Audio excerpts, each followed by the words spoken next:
Hello guys, welcome to our YouTube channel. तो देखिए, मैं आपका दोस्त अभय आज आप लोगों के साथ लेकर आया हूँ वीडियो। जिस भी स्टूडेंट ने दिल्ली यूनिवर्सिटी सोल में बीकॉम प्रोग्राम या बीकॉम ऑनर्स में एडमिशन लिया है, उनके सेमेस्टर 1 के एग्ज़ाम चल रहे हैं। कुछ के स्टार्ट होने वाले हैं फरवरी मार्च 2023 में। तो उसमें उनका एक सब्जेक्ट हैगा फाइनेंशियल अकाउंटिंग। आज मैं लेकर आया हूँ उसकी एक वन शॉट रिवीजन वीडियो, जिसमें मैं उसमें कंप्लीट थ्योरी कंसेप्ट, जितना भी थ्योरी कंसेप्ट है उसे डिटेल में एक्सप्लेन करने वाला हूँ, रिवाइज करवाने वाला हूँ आप सभी को। तो चलिए बिना देर के शुरू करते हैं हम अपनी आज की वीडियो, क्योंकि थ्योरी का कंटेंट भी आना है फाइनेंशियल अकाउंटिंग के सब्जेक्ट में। तो जितना रिलेवेंट कंटेंट है मैं वो आप सभी के साथ लेकर आया हूँ, शेयर करने वाला हूँ। उससे पहले अगर आपने अभी तक चैनल को सब्सक्राइब नहीं किया है तो चैनल को सब्सक्राइब जरूर कर लें, वीडियो को लाइक करना ना भूलें और वीडियो को ज़्यादा से ज़्यादा शेयर करें सभी ग्रुप्स में अपने फ्रेंड्स के साथ, जिससे उनको भी इसका बेनिफिट मिल सके। तो चलिए शुरू करते हैं हम अपनी आज की अपनी वीडियो। आता है हमारा फंक्शंस ऑफ अकाउंटिंग। ये एक ऐसा क्वेश्चन है जो कई बार थ्योरी में एग्जाम्स में पूछ लिया जाता है। तो अकाउंटिंग के क्या क्या फंक्शंस होते हैं? Number 1, maintaining systematic record. मतलब बिजनेस में जो भी ट्रांजैक्शन होती है उनका एक सिस्टमैटिक रिकॉर्ड बना के रखना अकाउंटिंग का एक मेन फंक्शन है। Second, communicating the financial result. अब सिस्टमैटिक रिकॉर्ड जब बना लेती है, फाइनेंशियल स्टेटमेंट जब बना लेता है अकाउंटिंग, उसके बाद उन फाइनेंशियल स्टेटमेंट का रिजल्ट बताना कि प्रॉफिट हुआ है, लॉस हुआ है, क्या फाइनेंशियल लायबिलिटी है, क्या फाइनेंशियल एसेट्स हैं, ये सारी चीजें बताना भी फाइनेंशियल अकाउंटिंग का फंक्शन है। Third, meeting legal needs. अब देखिए, बिजनेसेस को टैक्सेस भरने पड़ते हैं और वो टैक्सेस किसके बेसिस पर भरते हैं? जो उनके फाइनल अकाउंट्स बनते हैं उनके बेसिस पर। और फाइनल अकाउंट्स बनाने का फंक्शन किसका है? अकाउंटिंग का। तो एक तरीके से ये लीगल नीड्स देंगी, इनको पूरे करने का भी फंक्शन हो गया अकाउंटिंग का। फोर्थ है प्रोटेक्टिंग बिजनेस एसेट्स। अब बिजनेस के एसेट्स को प्रोटेक्ट करके रखना एक अकाउंटिंग का मेन फंक्शन है।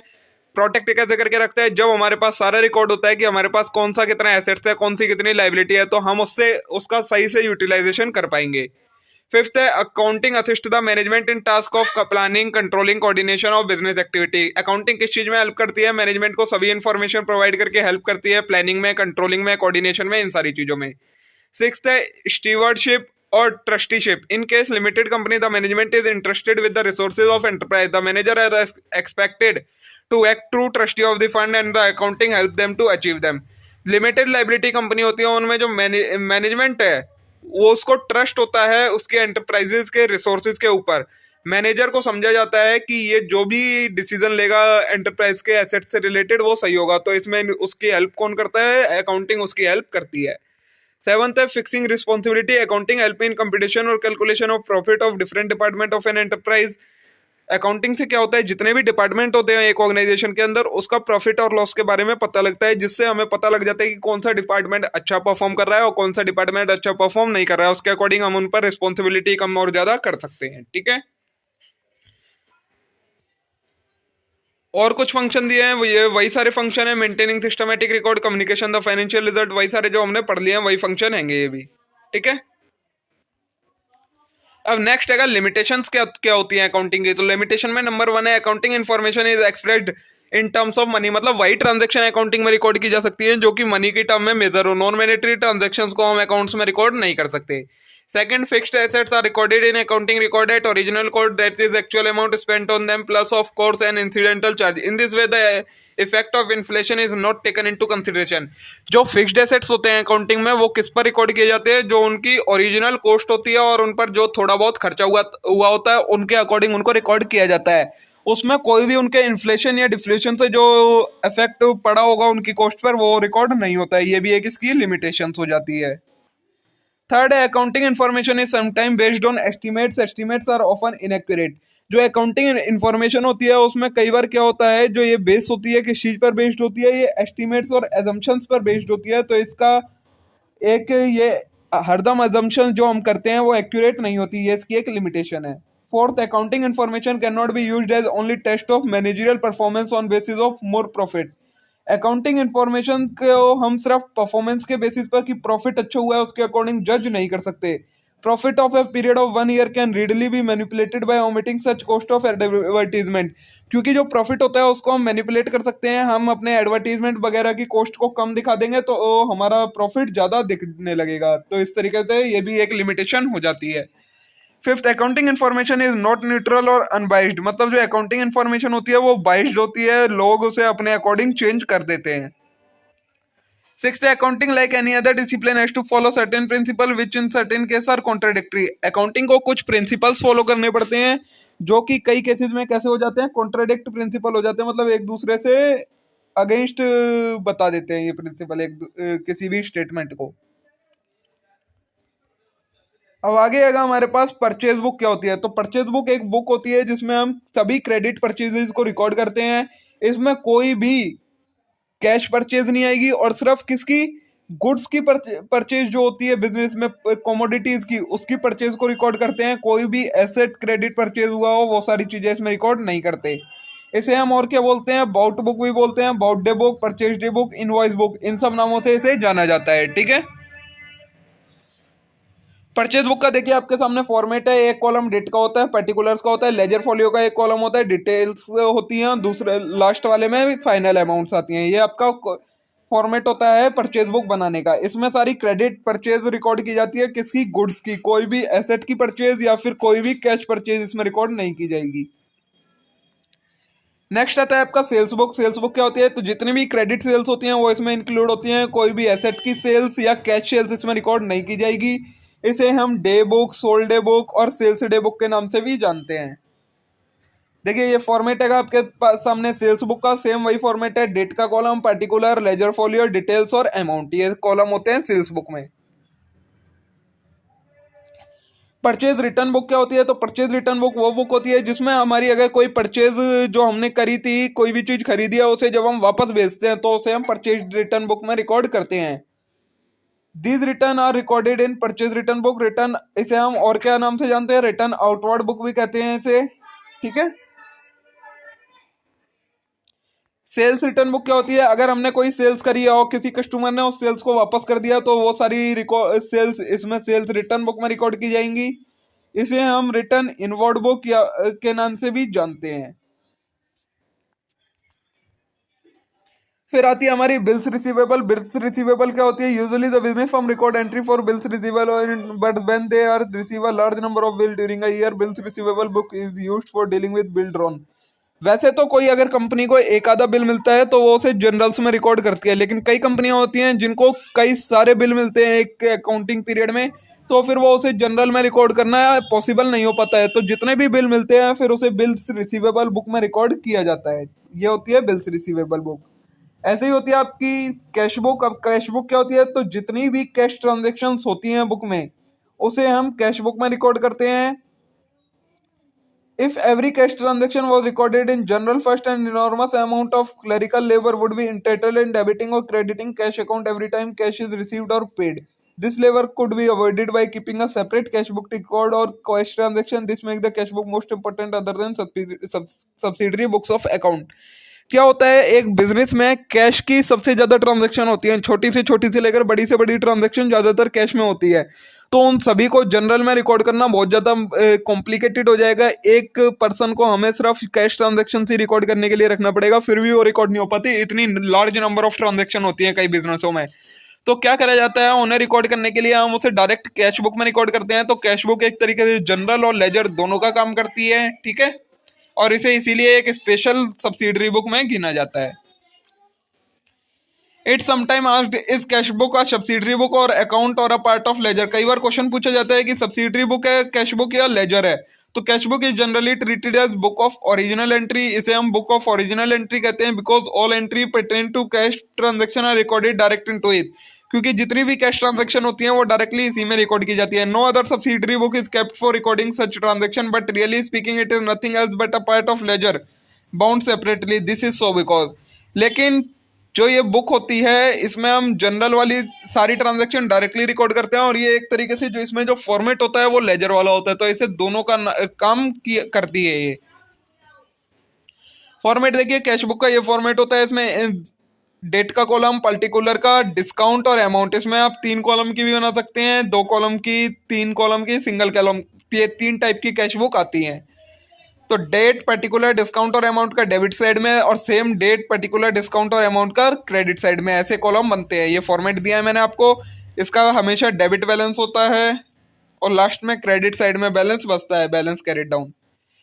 अब आएगा हमारे पास टॉपिक बिजनेस इनकम क्या क्या होती है। तो the business income is result of profit and gain occur during a accounting period which are affected by business losses and expenses.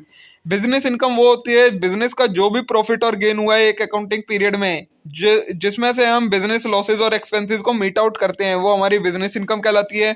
The tax is calculated on business income is different from different businesses such as sole proprietorship, partnership, limited liability, partnership. जो tax calculation होता है इनकी इस business income पर वो सब में अलग अलग होता है। सोल प्रोप्राइटरशिप में अलग, पार्टनरशिप में अलग और लिमिटेड लाइबिलिटी में अलग। पहले आएगा sole proprietorship. This type of business is not considered as separate business entity and therefore tax is calculated as an individual. जो सोल प्रोप्राइटरशिप होता है उसमें हम बिजनेस को ऑनर से अलग नहीं मानते हैं और हम टैक्स ऑनर की इनकम पर कैलकुलेट करते हैं। Second, a partnership. This kind of business is unincorporated where two or more partners work together. Sharing the partnership cannot make taxable. Therefore, each partner is liable. जो partnership होती है इसमें भी ये अनइनकॉर्पोरेटेड होती है, रजिस्टर्ड नहीं होती है, इसमें पार्टनर्स काम कर रहे होते हैं, तो इसको भी हम अलग नहीं मानते हैं। और जो हमारे पार्टनर्स की इनकम होती है उसी पर उन्हें टैक्स पे करना पड़ता है। फिर है लिमिटेड लाइबिलिटी कंपनी। तो ये एक हाइब्रिड कॉम्बिनेशन है पार्टनरशिप और कॉरपोरेशन का। तो इंडिविजुअल जो होते हैं वही लाइबल होते हैं टैक्स पे करने के लिए। बट कंपनी के केस में क्या होता है, कंपनी एक सेपरेट लीगल एंटिटी होती है इंडिविजुअल से, तो कंपनी को खुद अपना टैक्स पे करना पड़ता है। ठीक है, अब आगे आएगा मीनिंग ऑफ इन्वेंट्री। इन्वेंट्री क्या होती है, तो टर्म इन्वेंट्री ऑफ मर्केंडाइज और stock in trade means a complete list of goods that are business as for sale for at a time. Inventory क्या होती है, वो सभी गुड्स जो कि एक कंपनी के पास, फर्म के पास अवेलेबल हैं, बिजनेस के पास अवेलेबल हैं बेचने के लिए, उसे हम इन्वेंट्री कहते हैं। इसे हम मर्केंडाइज और स्टॉक इन ट्रेड के नाम से भी जानते हैं। In accounting inventory also include goods that are in different stage of production. और अकाउंटिंग में जो इन्वेंट्री होती है उसे उसमें कई सारे गुड्स इंक्लूड होते हैं, जैसे कि अगर कोई वर्क इन प्रोग्रेस है, रॉ मटेरियल है, ये सारी चीजें भी इन्वेंट्री में इंक्लूड की जाती हैं। As per accounting standard 2 issued by ICAI of the inventory assets are. जो ICAI ने अकाउंटिंग स्टैंडर्ड दे रखे हैं उसके अकाउंटिंग स्टैंडर्ड 2 के अकॉर्डिंग इन्वेंट्री का वैल्यूएशन किया जाता है। इन्वेंट्री एसेट्स आर क्या क्या इन्वेंट्री में आता है, finished goods, raw material, work in progress, store, parts, raw material, consumables. Inventory does not include machinery, और इन्वेंट्री में मशीन्स इंक्लूड नहीं होती हैं। इन्वेंट्री दो टाइप की होती है। अगर मैन्युफैक्चरिंग कंसर्न है तो उसके पास क्या क्या इन्वेंट्री होगी, raw material, work in progress और फिनिश्ड गुड्स। और अगर ट्रेडिंग कंसर्न है, सिर्फ बेचने का और खरीदने का काम करती है, तो उसके पास सिर्फ फिनिश्ड गुड्स की इन्वेंट्री अवेलेबल होगी।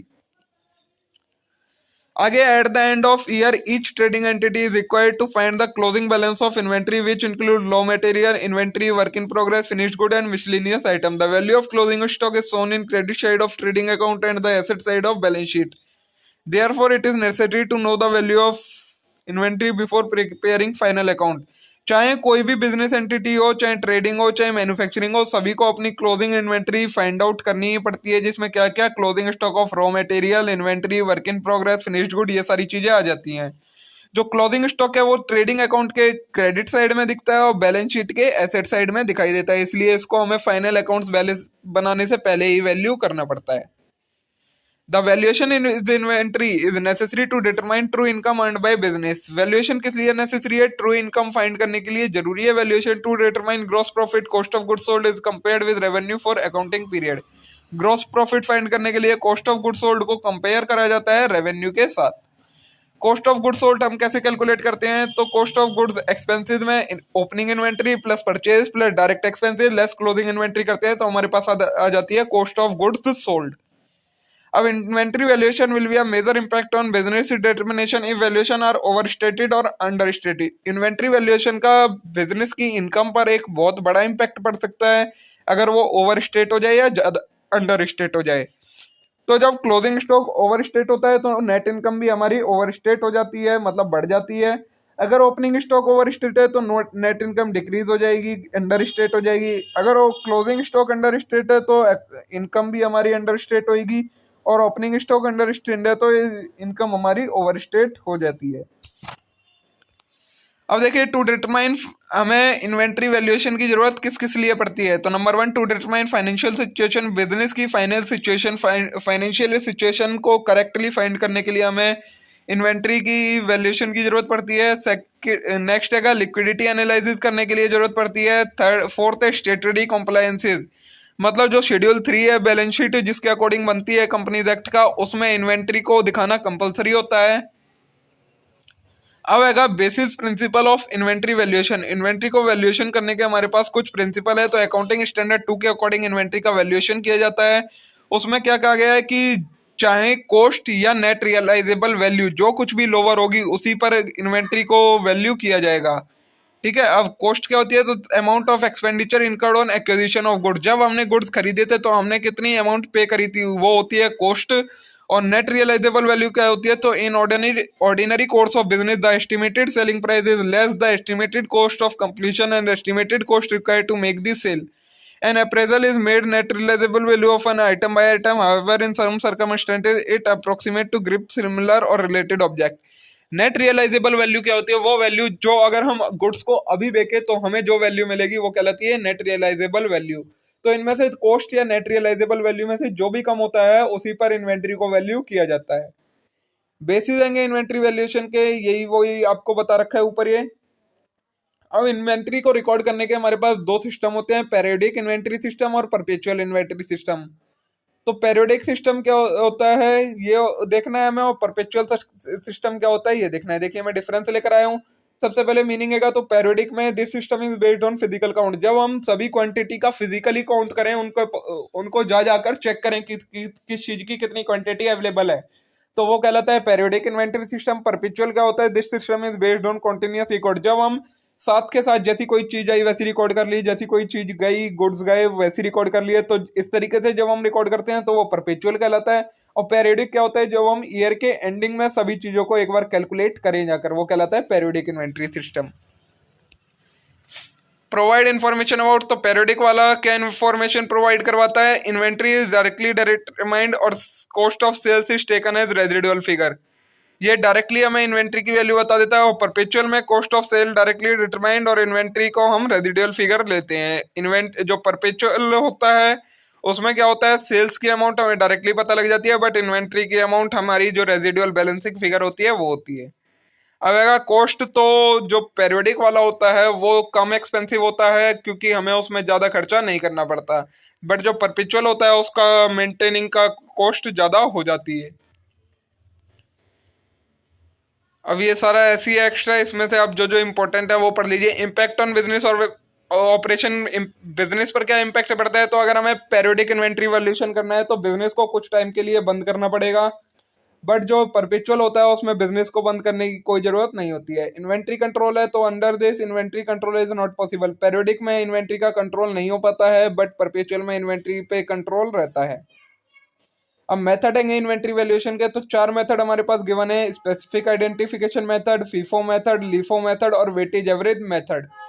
स्पेसिफिक आइडेंटिफिकेशन मेथड में क्या होता है, इसमें जब हमारे पास कुछ हाई वैल्यू के गुड्स होते हैं उनके लिए जो हम मेथड यूज करते हैं वो होता है स्पेसिफिक आइडेंटिफिकेशन मेथड। मतलब हम हर चीज को अलग से पहचान कर उसकी कॉस्ट पता लगा सकते हैं।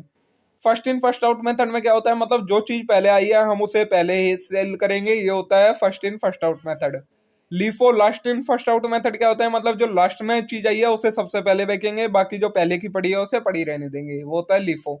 और वेटेड एवरेज में वेट प्रोवाइड किया जाता है, उसके अकॉर्डिंग इन्वेंट्री का वैल्यूएशन किया जाता है। देखिए मैं आपके सामने सभी का फॉर्मेट लाया हूँ, ये है सबसे पहले फीफो का फॉर्मेट। इनको आपको समझने में सबके में कुछ समझ नहीं आएगा, जब आप इनके क्वेश्चन सॉल्व करेंगे तो आएगा समझ में। मैं सिर्फ इनका फॉर्मेट दिखाने के लिए लाया हूँ आपके साथ एक बार।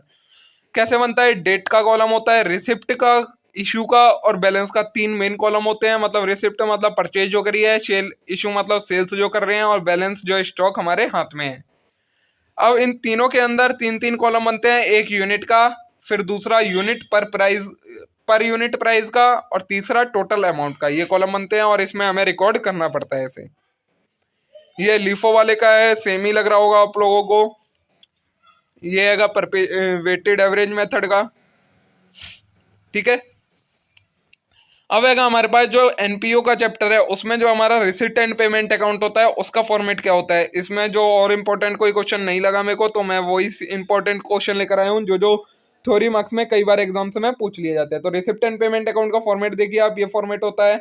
इसमें डेबिट साइड में बैलेंस आता है, बाकी सारी रिसिट जितने भी कैश हमें रिसीव होता है वो डेबिट में, और जितना कैश हमने पे करा होता है वो क्रेडिट में आता है। ये आएगा आपके सामने इनकम एंड एक्सपेंडिचर अकाउंट का बैलेंस। इसमें कोई भी ओपनिंग या ओपनिंग बैलेंस नहीं होता है।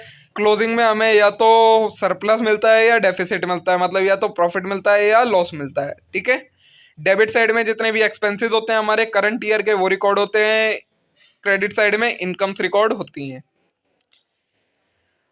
अब आएगा हमारे पास ब्रांच अकाउंटिंग का एक कंसेप्ट। इसमें हमारे पास कुछ अकाउंट्स होते हैं और इन अकाउंट का पर्पस क्या क्या होता है ये हमें देखना है। तो ब्रांच स्टॉक अकाउंट किस लिए बनाया जाता है? तो टू असरटेन एनी शॉर्टेज और सरप्लस, कोई शॉर्टेज या सरप्लस हो उसे पता करने के लिए बनाया जाता है। और to ascertain closing debtor, closing नहीं है तो इसका है ब्रांच डेटर का। ब्रांच स्टॉक अकाउंट किस लिए बनाया जाता है? शॉर्टेज और सरप्लस इन स्टॉक, ये सारा जानने के लिए बनाया जाता है। सेकंड है ब्रांच डेटर सिस्टम, ये किस लिए बनाया जाता है? क्लोजिंग डेटर फाइंड करने के लिए। ब्रांच एक्सपेंस अकाउंट बनाया जाता है to ascertain total expense incurred at branch, branch पर कितने एक्सपेंस हुए हैं वो फाइंड करने के लिए।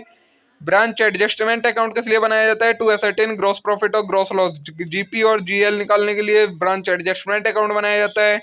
ब्रांच प्रॉफिट एंड लॉस किस लिए बनाया जाता है? नेट प्रॉफिट और नेट लॉस फाइंड करने के लिए। Goods and to branch account किस लिए बनाया जाता है? To ascertain net cost of assets goods and to branch, branch को हमने कितनी कॉस्ट के गुड्स बेचे हैं इसलिए ये बनाया जाता है। ब्रांच कैश अकाउंट किस लिए बनाया जाता है? ब्रांच की सभी कैश ट्रांजेक्शन्स रिकॉर्ड करने के लिए। और ब्रांच फिक्स एसेट्स अकाउंट किस लिए बनाया जाता है? जितने भी फिक्स्ड एसेट्स से रिलेटेड ट्रांजेक्शन होंगी वो इसमें रिकॉर्ड की जाती है। देखिए ब्रांच स्टॉक अकाउंट का एक फॉर्मेट है, इसका डेबिट और क्रेडिट कोई भी बैलेंस हो सकता है। वैसे ज्यादातर डेबिट बैलेंस होता है, बाकी ये सारे मैंने आपको नेम से बता दिए हैं क्या क्या आएंगे। ये फॉर्मेट को आप देख लीजिएगा, आपके लिए जरूरी है, ठीक है। मे भी आप लोगों ने इसका स्क्रीनशॉट वगैरह ले लिया होगा। आगे चलते हैं हम। ये आएगा आपका ब्रांच एडजस्टमेंट का फॉर्मेट। ये आएगा आपका ब्रांच एक्सपेंस अकाउंट का फॉर्मेट। मैंने सभी के फॉर्मेट दे दिए हैं, इनमें जो जो चीज़ें गिवन है वही वही सारी चीज़ें इनमें होती हैं। फिर है branch profit and loss account का फॉर्मेट, ये आपके सामने।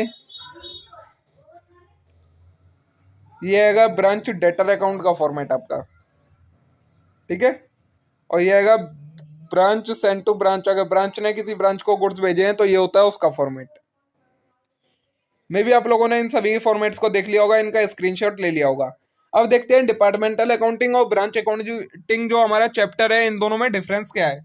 तो सबसे पहले लोकेशन के बेसिस पर है। जो डिपार्टमेंट होते हैं वो सारे एक ही प्लेस पर, एक कंपनी के अंदर अलग अलग प्लेस, एक कंपनी के अंदर एक ही प्लेस पर होते हैं, बस एक कंपनी में अंदर अलग अलग हो जाते हैं। लेकिन जो ब्रांच होती हैं वो अलग अलग प्लेसेस पर लोकेटेड होती हैं। मेंटेनेंस ऑफ अकाउंट में हमारा आता है डिपार्टमेंटल में, under accounting records are maintain by head office. जो डिपार्टमेंटल अकाउंटिंग होती है उसमें हेड ऑफिस सारे रिकॉर्ड बनाता है।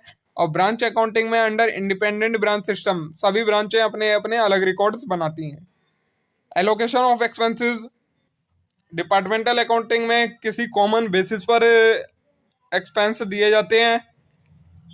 ब्रांच अकाउंटिंग में हमें एक्सपेंसेस एलोकेट करने की जरूरत नहीं होती है।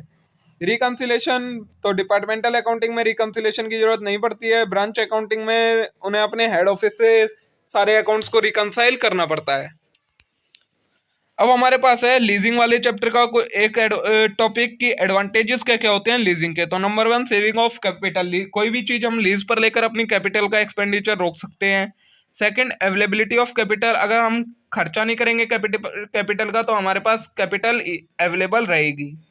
Third good option for starting new business, अगर हम न्यू बिजनेस स्टार्ट कर रहे हैं तो लीजिंग एक अच्छा ऑप्शन होता है।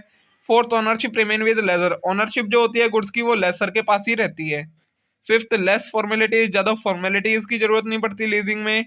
सिक्स टेक्निकल सपोर्ट, मतलब टेक्निकल सपोर्ट भी हमें इससे मिलती है।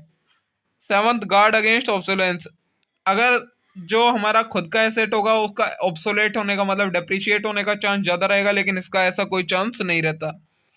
एट्थ है अमाउंट ऑफ रेंट, जो लेसी होता है उसे रेंट की अमाउंट पे करनी पड़ती है, छोटे छोटे टुकड़ों में, ना कि इकट्ठी कोई अमाउंट पे करनी पड़ती है।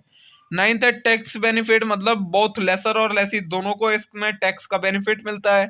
टेंथ इंप्रूवमेंट इन लिक्विडिटी, हमारी लिक्विडिटी इंप्रूव होती है इससे।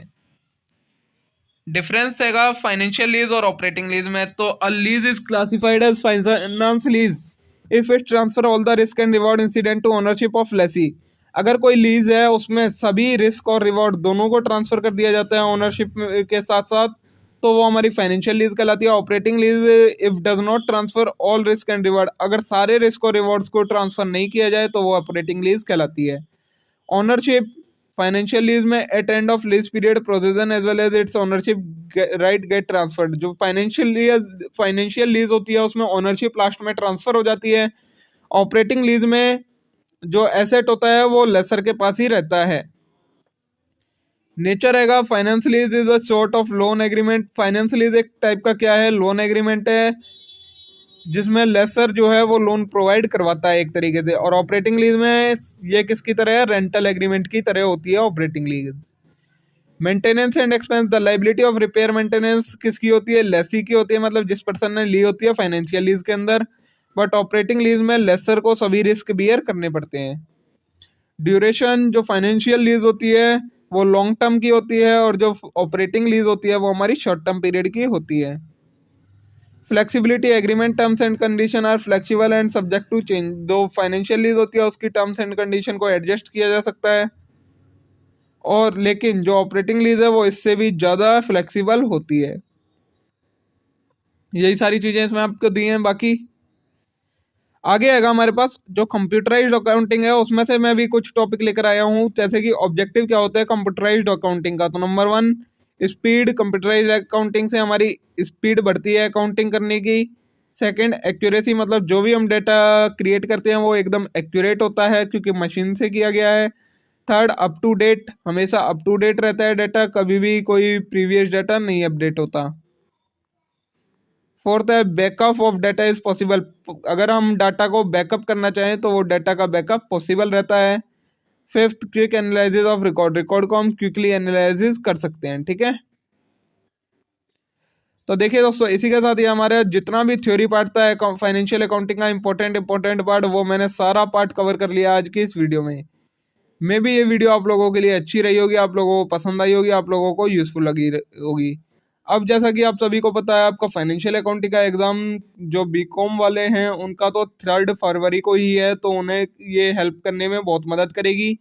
बाकी जो इसके प्रैक्टिकल क्वेश्चन की वीडियो है वो मैं कल अपलोड करूंगा प्रैक्टिकल क्वेश्चन में, जिसमें आपको वीडियो के साथ में समझाऊंगा कैसे कैसे आपको सॉल्व ट्रांसफर करनी है इसकी एडजस्टमेंट। ठीक है, आज के लिए इतना ही। अब हम मिलेंगे नेक्स्ट वीडियो में आगे के कंटेंट के साथ। तब तक के लिए आप वीडियो को लाइक करें, चैनल को जरूर सब्सक्राइब करें, वीडियो को ज़्यादा से ज़्यादा शेयर करें। Thank you.